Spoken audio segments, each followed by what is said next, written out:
Assalamualaikum warahmatullahi wabarakatuh. Perkenalkan, nama saya Amelia Nurliani, NRP 1840145, kelas 18 MJA. Dalam video ini saya akan menyampaikan pemahaman saya terhadap video yang telah Ibu berikan, yang terdiri dari dua video. Yang pertama ada standar kinerja dan yang kedua ada review tugas penilaian kinerja. Nah, yang pertama saya akan menjelaskan mengenai video pertama, yaitu penilaian kinerja. Penilaian kinerja merupakan aktivitas positif yang dilakukan oleh perusahaan terhadap karyawan-karyawannya yang bertujuan untuk mendorong atau memberikan semangat lebih kepada karyawannya untuk bekerja lebih baik lagi dan memberikan output yang lebih baik lagi kepada perusahaan. Nah, penilaian kinerja pun memberikan konsekuensi feedback baik berupa materi maupun non-materi ya. Contohnya yang materi itu seperti perusahaan memberikan gaji tambahan atau bonus dari perusahaan kepada karyawan. Syarat penilaian kinerja itu ada 3. Yang pertama ada job relative, yang kedua ada praktis, dan yang ketiga ada terstandarisasi. Nah, di mana job relative ini kita hanya boleh mengukur aspek-aspek pekerjaan yang penting saja, berbeda dengan audit, di mana audit itu bertugas mencari kesalahan atau ketidaksesuaian antara kriteria dengan realita. Nah, yang kedua ada praktis. Praktis itu mudah dipahami dan bisa dicapai outputnya. Dan yang ketiga yaitu ada terstandarisasi. Terstandarisasi itu baik siapapun yang menilainya ya akan seperti itu karena sudah terstandarisasi, baik itu siapapun yang menilainya dimanapun dan kapanpun. Lalu ada standar kinerja. Menurut saya standar kinerja itu sangat penting dalam penilaian kinerja seseorang, karena standar kinerja itu merupakan tolak ukur untuk seseorang atau perusahaan yang melakukan hasil pekerjaan seseorang. Jika tidak ada standar kinerja, maka perusahaan atau seseorang tidak mungkin bisa melakukan penilaian kinerja. Nah, lalu ada beberapa teori yang menjelaskan mengenai standar kinerja. Salah satunya yaitu prinsip SMART. SMART di sini merupakan singkatan dari specific, measurable, achievable, result oriented, dan time frame. Di mana SMART itu merupakan spesifik itu merupakan jelas dan rinci yang bersifat general. Contohnya seperti tidak menggunakan kata baik, tinggi, dan rendah, karena di sini tinggi relatif rendah itu bersifat relatif. Contohnya seperti tingginya jabatan seseorang menurut saya belum tentu tinggi juga menurut orang lain, rendah menurut saya belum tentu rendah menurut orang lain, dan baik menurut saya belum tentu baik menurut orang lain.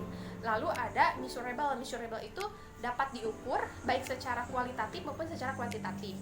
Lalu ada achievable. Achievable itu bisa dicapai berdasarkan kesepakatan antara atasan dengan bawahan. Lalu ada result oriented, yaitu berorientasi pada hasil, dan yang terakhir ada time frame-nya, itu jangka waktunya jelas, jadi tidak disebutkan dalam periode tertentu. Nah, lalu ada KPI. KPI itu merupakan Key Performance Indicators, adalah standarisasi penilaian kinerja, baik itu bersifat individual maupun tim, yang memudahkan mereka dalam mengukur sudah sejauh mana mereka mencapai kinerja yang telah diharapkan.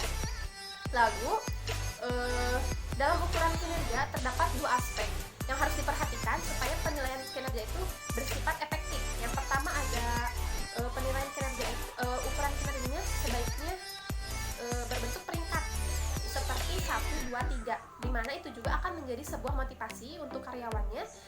Misalnya dalam jabatan salesman. Nah, peringkat pertama itu untuk seseorang yang mencapai target sebesar 50 juta. Yang kedua hanya mencapai 30 atau 40 juta, dan yang ketiga itu hanya bisa mencapai 20 juta. Maka seseorang pun akan berlomba-lomba untuk mendapatkan peringkat pertama, di mana peringkat pertama pun pasti akan diberikan konsekuensi feedback oleh perusahaan. Nah, yang kedua itu ukuran kinerjanya sebaiknya mudah digunakan dan bisa diandalkan. Contohnya memang mengukur yang sudah seharusnya diukur gitu. Nah, lalu yang ada 4 tahapan dalam membuat KPI. Yang pertama ada definisikan target, yang kedua ada identifikasi faktor sukses, yang ketiga identifikasi faktor yang memang harus dikontrol, dan yang keempat membuat standar penilaian secara kuantitatif dan kualitatif. Berikut merupakan pemahaman saya terhadap video pertama. Video kedua itu merupakan tentang review tugas standar kinerja. Nah, Ibu dalam video itu sudah memberikan 3 contoh jabatan. Yang pertama itu ada office supervisor, yang kedua ada guru BK, dan yang ketiga ada pemimpin outlet. Nah, setelah saya memahami video tersebut, maka saya jadi lebih paham mengenai cara membuat IPA itu seperti apa.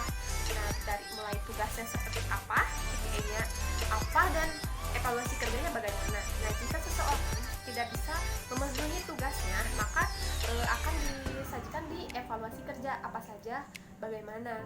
Nah, jadi mungkin untuk pemahaman video saya mengenai video kedua itu hanya seperti itu, dan pemahaman saya cukup hanya sampai sini. Semoga bermanfaat untuk semuanya. Stay at home sesuai dengan anjuran pemerintah. Semoga kita semua selalu diberi kesehatan. Terima kasih. Wassalamualaikum warahmatullahi wabarakatuh.